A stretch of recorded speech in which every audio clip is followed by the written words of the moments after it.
Calon Gubernur DKI Jakarta Basuki Cahayapurnama atau Ahok harus dievakuasi polisi saat belusukan di kawasan Jalan Salam Raya, Sukabumi, Jakarta Barat. Polisi menilai kondisi Ahok terancam. Kejadian berawal ketika Ahok bermaksud kampanye dengan belusukan ke daerah padat penduduk di Jakarta Barat. Namun, langkah Ahok terhenti. Puluhan pemuda yang menolak kedatangan Ahok berusaha mendekat.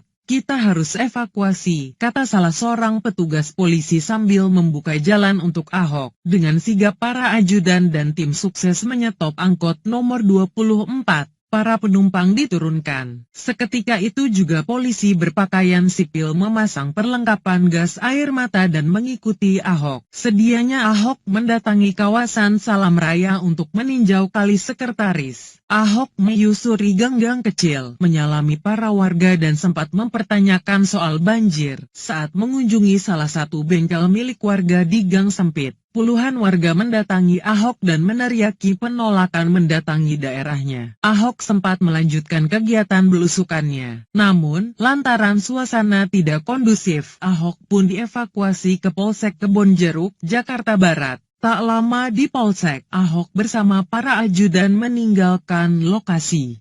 Puluhan orang yang tergabung dalam gerakan melawan Ahok berunjuk rasa di depan rumah dinas gubernur di Jalan Taman Untung Suropati Menteng, Jakarta Pusat. Mereka meminta Ahok mengedepankan cara-cara yang lebih berbudaya dalam menyelesaikan setiap permasalahan di Jakarta.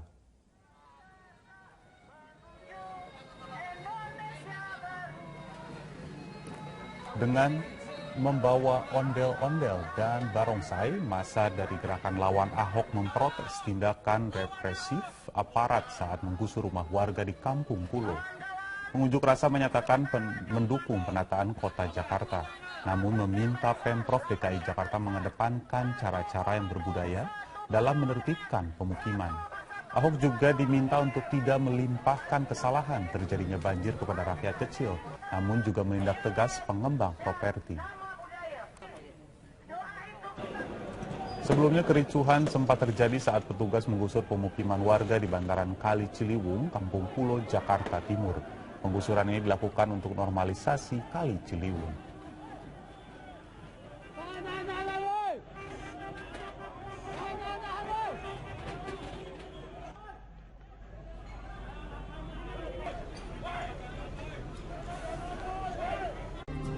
Memasuki masa kampanye, para pasangan calon kepala daerah DKI Jakarta mulai mensosialisasikan rencana program kerjanya nanti pada warga DKI. Adu program ini diharapkan bisa menarik warga untuk memilih mereka pada Pilkada serentak 2017.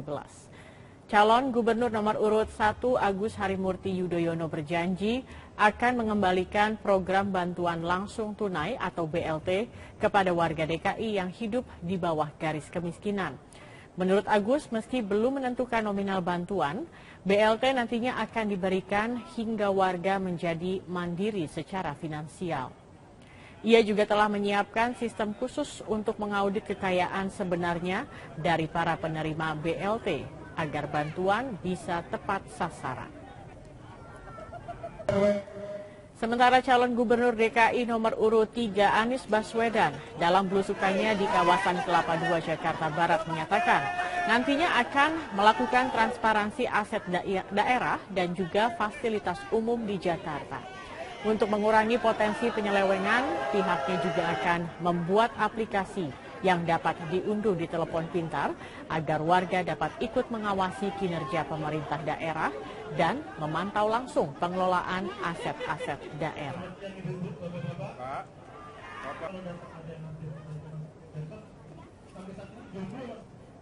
Ketua Umum Partai Demokrat Susilo Bambang Yudhoyono mengaku geram dengan isu informasi intelijen jika unjuk rasa pada 4 November digerakkan oleh pihak atau partai politik tertentu, khususnya untuk meningkatkan elektoral pasangan calon yang bertarung dalam Pilgub DKI Jakarta 2017.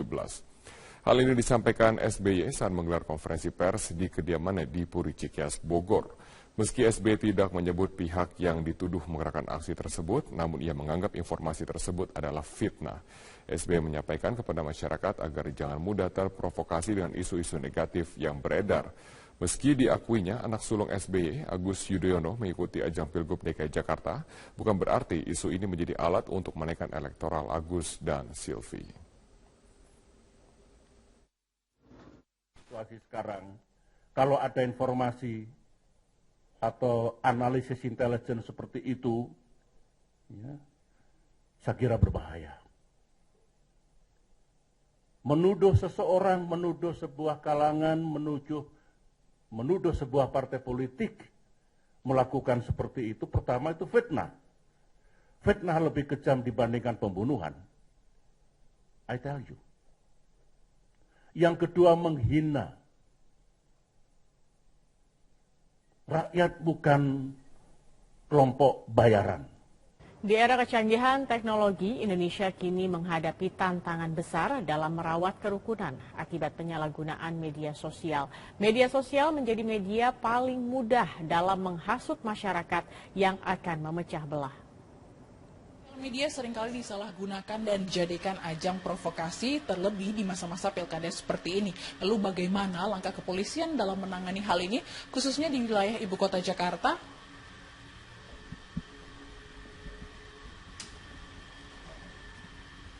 Tim Cybercrime Direktorat Kriminal Khusus Polda Metro Jaya melakukan patroli 24 jam di dunia maya untuk mendeteksi adanya akun-akun provokator di media sosial selama gelaran pilkada berlangsung.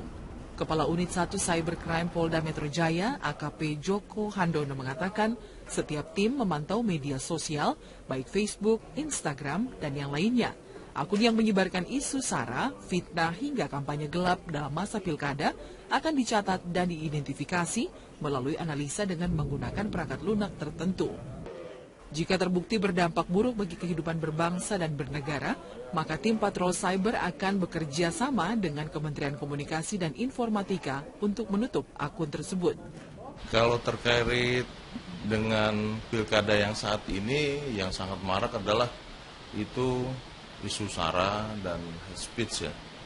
Dari cyber patrol kita dalam kurun waktu 1 bulan ini itu pun sangat banyak, ya, bisa sampai 1.700-an. Jadi akun-akun itu terdiri dari media sosial. Dalam masa pilkada ini, isu sara dan hate speech menjadi viral di media sosial hingga mengarah kepada kampanye gelap. Sementara penindakan akan dilakukan kepolisian jika yang dirugikan mengajukan laporan seperti fitnah dan pencemaran nama baik. Joko juga menyatakan tidak mudah untuk memberantas hal ini. Pasalnya, pemilik dan pemegang akun sulit diidentifikasi. Dunia maya itu ada 2 namanya, anonymous dan borderless. Jadi anonymous itu tidak diketahui siapa dia gitu.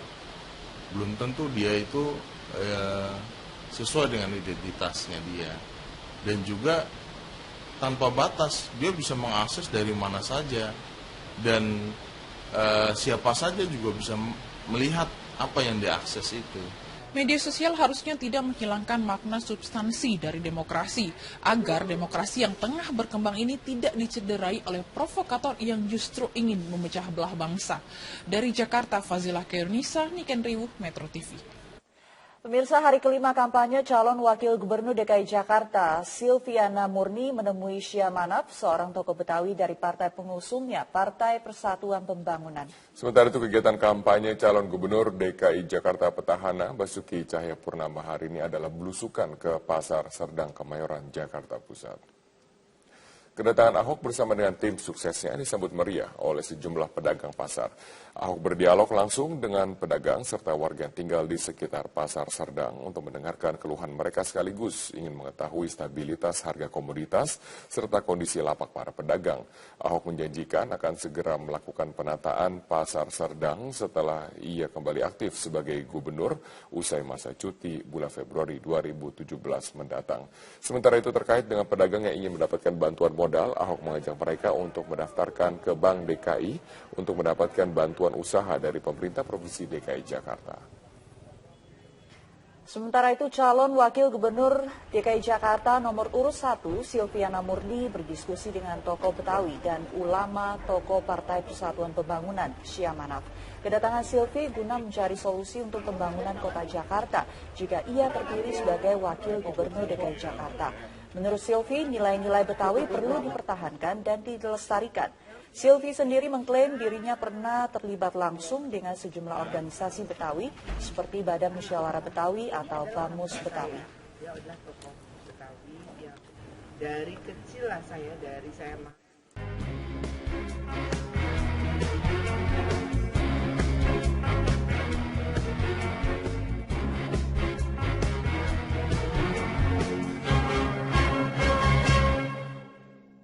Persatuan bangsa lebih penting. Di tengah hiruk-pikuk dan panasnya suasana di masa kampanye pemilihan kepala daerah atau Pilkada 2017, kedatangan Presiden Joko Widodo ke kediaman Prabowo Subianto di Hambalang, Bogor, Jawa Barat kemarin langsung menawarkan kesejukan. Pertemuan dua rival yang bertarung dengan ketat dan keras dalam pemilihan presiden atau Pilpres 2014 itu seolah ingin menunjukkan rivalitas dalam setiap proses pemilihan umum hanyalah bumbu demokrasi. Kemenangan dan kekalahan dalam pemilu juga bukanlah tujuan utama dari demokrasi. Mereka memang tak membicarakan dan tak menyampaikan pesan secara khusus soal ingar-bingarnya pilkada, tetapi gestur Jokowi ataupun Prabowo tampak sekali ingin memberikan contoh kepada bangsa ini bahwa pertarungan dalam kontestasi demokrasi tak harus membuat mereka terberai dan menihilkan rasa persatuan. Pertemuan itu jelas memiliki makna sangat penting, apalagi di saat suhu perpolitikan nasional kian memanas menjelang pelaksanaan pilkada serentak pada Februari 2017. Meski masih berupa potensi, saat ini ada ancaman kebangsaan akibat kekeliruan sebagian anak bangsa ini dalam memaknai perbedaan dalam konteks demokrasi. Bagi mereka, mungkin pilkada dengan segala proses dan hasilnya ialah segalanya. Dalam konteks itu pula, kita sepakat dengan pernyataan Ketua Partai Nasdem, Surya Paloh, saat pengukuhan Dewan Pimpinan Pengurus Ranting Partai Nasdem seluruh Provinsi Banten kemarin. Dengan tegas ia mengatakan kontestasi pilkada menjadi tak berarti bila akhirnya membuat masyarakat menjadi terpecah belah. Persatuan dan kesatuan negeri merupakan hal yang jauh lebih penting ketimbang kemenangan di dalam setiap proses pemilihan umum, apalagi cuma pemilihan kepala daerah. Pilkada bukan ajang untuk bersilang pendapat, apalagi sampai menyampingkan prinsip-prinsip bertoleransi dalam demokrasi. Kita amat sepakat dengan itu, karena sejatinya esensi yang paling utama dalam berdemokrasi ialah dengan tetap mempertahankan spirit persatuan dan kesatuan bangsa. Sesungguhnya tidak ada demokrasi tanpa tujuan dan niat untuk membuat bangsa ini lebih menggelorakan persatuan. Bahwa ada perbedaan pendapat atau perbedaan pilihan, itu hal biasa dan merupakan suatu keniscayaan. Hal yang biasa itu mestinya tidak ditarik-tarik ke ruang gelap yang bisa membuat bangsa ini tak lagi mengenal perbedaan, tak lagi paham keberagaman. Kita menganut demokrasi karena kita telah sepakat bahwa paham itu akan dipergunakan sebagai alat untuk merengkuh persatuan dan kesejahteraan rakyat yang sebesar-besarnya. Begitupun semua hajatan demokrasi, termasuk pilkada, seharusnya dijadikan sebagai perhelatan yang menggembirakan rakyat, bukan justru menjadi ajang yang menakutkan. Terus terang, rencana unjuk rasa 4 November menghadirkan ketakutan tersendiri bagi masyarakat. Kita tentu menginginkan sebuah demokrasi yang sejuk, demokrasi yang mampu mendinginkan suasana, demokrasi yang jauh dari niat memecah belah, dan demokrasi yang tetap menjaga esensi nasionalisme dan kebangsaan di bumi Indonesia.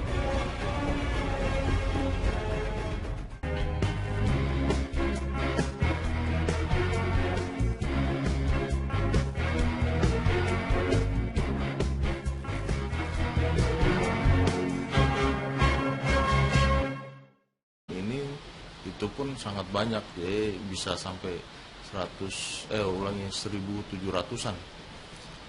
Jadi akun-akun itu terdiri dari media sosial. Dalam masa pilkada ini, isu sara dan hate speech menjadi viral di media sosial hingga mengarah kepada kampanye gelap. Sementara penindakan akan dilakukan kepolisian jika yang dirugikan mengajukan laporan seperti fitnah dan pencemaran nama baik. Joko juga menyatakan tidak mudah untuk memberantas hal ini. Pasalnya, pemilik dan pemegang akun sulit diidentifikasi. Dunia maya itu ada dua namanya, anonymous dan borderless. Jadi anonymous itu tidak diketahui siapa dia gitu. Belum tentu dia itu sesuai dengan identitasnya dia. Dan juga tanpa batas, dia bisa mengakses dari mana saja. Dan siapa saja juga bisa melihat apa yang diakses itu.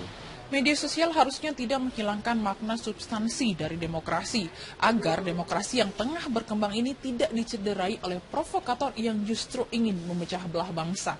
Dari Jakarta, Fazilah Kairunisa, Niken Riwuh, Metro TV. Pemirsa, hari kelima kampanye calon wakil gubernur DKI Jakarta, Silviana Murni menemui Syah Manaf, seorang tokoh Betawi dari partai pengusungnya, Partai Persatuan Pembangunan. Sementara itu kegiatan kampanye calon gubernur DKI Jakarta petahana Basuki Cahayapurnama hari ini adalah belusukan ke Pasar Serdang Kemayoran, Jakarta Pusat.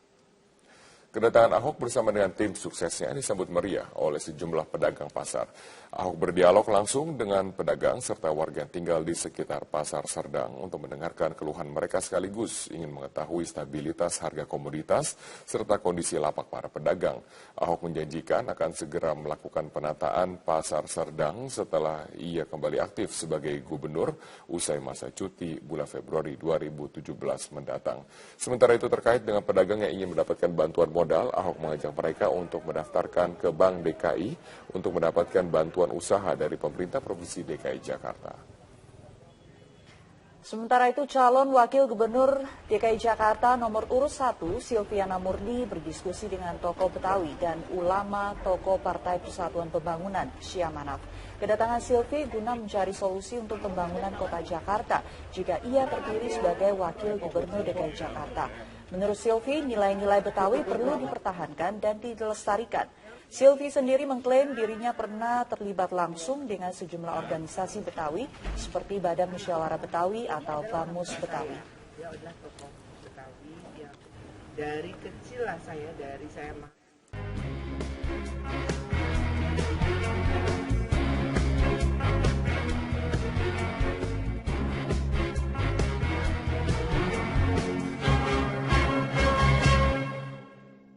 Persatuan bangsa lebih penting. Di tengah hiruk-pikuk dan panasnya suasana di masa kampanye pemilihan kepala daerah atau Pilkada 2017, kedatangan Presiden Joko Widodo ke kediaman Prabowo Subianto di Hambalang, Bogor, Jawa Barat kemarin langsung menawarkan kesejukan. Pertemuan dua rival yang bertarung dengan ketat dan keras dalam pemilihan presiden atau Pilpres 2014 itu seolah ingin menunjukkan rivalitas dalam setiap proses pemilihan umum hanyalah bumbu demokrasi. Kemenangan dan kekalahan dalam pemilu juga bukanlah tujuan utama dari demokrasi. Mereka memang tak membicarakan dan tak menyampaikan pesan secara khusus soal ingar-bingarnya pilkada, tetapi gestur Jokowi ataupun Prabowo tampak sekali ingin memberikan contoh kepada bangsa ini bahwa pertarungan dalam kontestasi demokrasi tak harus membuat mereka terberai dan menihilkan rasa persatuan. Pertemuan itu jelas memiliki makna sangat penting, apalagi di saat suhu perpolitikan nasional kian memanas menjelang pelaksanaan pilkada serentak pada Februari 2017. Meski masih berupa potensi, saat ini ada ancaman kebangsaan akibat kekeliruan sebagian anak bangsa ini dalam memaknai perbedaan dalam konteks demokrasi. Bagi mereka, Mungkin pilkada dengan segala proses dan hasilnya ialah segalanya. Calon Gubernur DKI Jakarta Basuki Cahayapurnama atau Ahok harus dievakuasi polisi saat belusukan di kawasan Jalan Salam Raya, Sukabumi, Jakarta Barat. Polisi menilai kondisi Ahok terancam. Kejadian berawal ketika Ahok bermaksud kampanye dengan belusukan ke daerah padat penduduk di Jakarta Barat. Namun, langkah Ahok terhenti. Puluhan pemuda yang menolak kedatangan Ahok berusaha mendekat. Kita harus evakuasi, kata salah seorang petugas polisi sambil membuka jalan untuk Ahok. Dengan sigap para ajudan dan tim sukses menyetop angkot nomor 24. Para penumpang diturunkan. Seketika itu juga polisi berpakaian sipil memasang perlengkapan gas air mata dan mengikuti Ahok. Sedianya Ahok mendatangi kawasan Salam Raya untuk meninjau kali sekretaris. Ahok menyusuri gang-gang kecil, menyalami para warga dan sempat mempertanyakan soal banjir saat mengunjungi salah satu bengkel milik warga di gang sempit. Puluhan warga mendatangi Ahok dan meneriaki penolakan mendatangi daerahnya. Ahok sempat melanjutkan kegiatan belusukannya. Namun, lantaran suasana tidak kondusif, Ahok pun dievakuasi ke Polsek Kebonjeruk, Jakarta Barat. Tak lama di Polsek, Ahok bersama para ajudan meninggalkan lokasi. Puluhan orang yang tergabung dalam gerakan melawan Ahok berunjuk rasa di depan rumah dinas gubernur di Jalan Taman Untung Suropati Menteng, Jakarta Pusat. Mereka meminta Ahok mengedepankan cara-cara yang lebih berbudaya dalam menyelesaikan setiap permasalahan di Jakarta.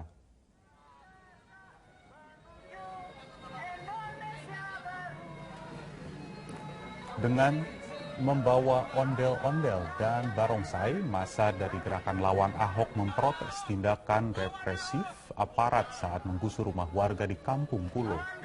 Pengunjuk rasa menyatakan mendukung penataan kota Jakarta, namun meminta Pemprov DKI Jakarta mengedepankan cara-cara yang berbudaya dalam menertibkan pemukiman. Ahok juga diminta untuk tidak melimpahkan kesalahan terjadinya banjir kepada rakyat kecil, namun juga menindak tegas pengembang properti. Sebelumnya kericuhan sempat terjadi saat petugas menggusur pemukiman warga di bantaran Sulung SBY, Agus Yudhoyono mengikuti ajang Pilgub DKI Jakarta, bukan berarti isu ini menjadi alat untuk menaikkan elektoral Agus dan Silvi. Situasi sekarang, kalau ada informasi atau analisis intelijen seperti itu, ya, saya kira berbahaya. Menuduh seseorang, menuduh sebuah kalangan, menuduh sebuah partai politik melakukan seperti itu, pertama itu fitnah. Fitnah lebih kejam dibandingkan pembunuhan. I tell you. Yang kedua, menghina. Rakyat bukan kelompok bayaran. Di era kecanggihan teknologi, Indonesia kini menghadapi tantangan besar dalam merawat kerukunan akibat penyalahgunaan media sosial. Media sosial menjadi media paling mudah dalam menghasut masyarakat yang akan memecah belah. Media seringkali disalahgunakan dan dijadikan ajang provokasi, terlebih di masa-masa pilkada seperti ini. Lalu bagaimana langkah kepolisian dalam menangani hal ini, khususnya di wilayah ibu kota Jakarta?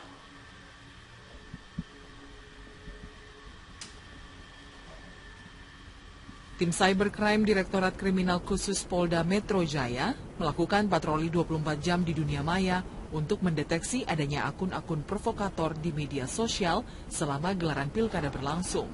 Kepala Unit 1 Cybercrime Polda Metro Jaya, AKP Joko Handono mengatakan, setiap tim memantau media sosial, baik Facebook, Instagram, dan yang lainnya.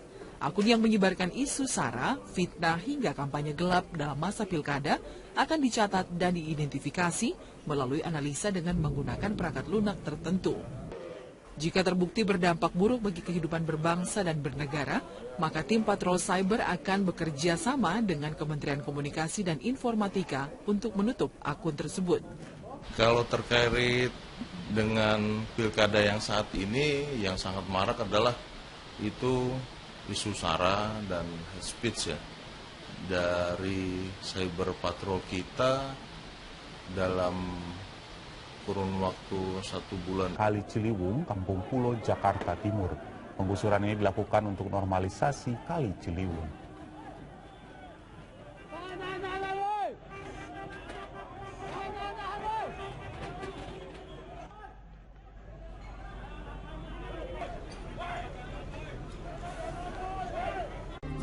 Memasuki masa kampanye, para pasangan calon kepala daerah DKI Jakarta mulai mensosialisasikan rencana program kerjanya nanti pada warga DKI. Adu program ini diharapkan bisa menarik warga untuk memilih mereka pada Pilkada serentak 2017. Calon Gubernur nomor urut 1 Agus Harimurti Yudhoyono berjanji akan mengembalikan program bantuan langsung tunai atau BLT kepada warga DKI yang hidup di bawah garis kemiskinan. Menurut Agus, meski belum menentukan nominal bantuan, BLT nantinya akan diberikan hingga warga menjadi mandiri secara finansial. Ia juga telah menyiapkan sistem khusus untuk mengaudit kekayaan sebenarnya dari para penerima BLT agar bantuan bisa tepat sasaran. Sementara calon gubernur DKI nomor urut 3 Anies Baswedan dalam belusukannya di kawasan Kelapa II Jakarta Barat menyatakan nantinya akan melakukan transparansi aset daerah dan juga fasilitas umum di Jakarta. Untuk mengurangi potensi penyelewengan, pihaknya juga akan membuat aplikasi yang dapat diunduh di telepon pintar agar warga dapat ikut mengawasi kinerja pemerintah daerah dan memantau langsung pengelolaan aset-aset daerah.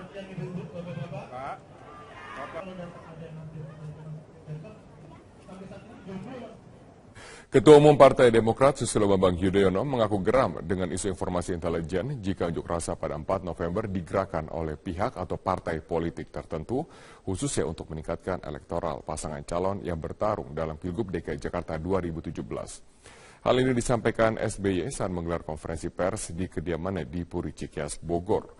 Meski SBY tidak menyebut pihak yang dituduh menggerakkan aksi tersebut, namun ia menganggap informasi tersebut adalah fitnah.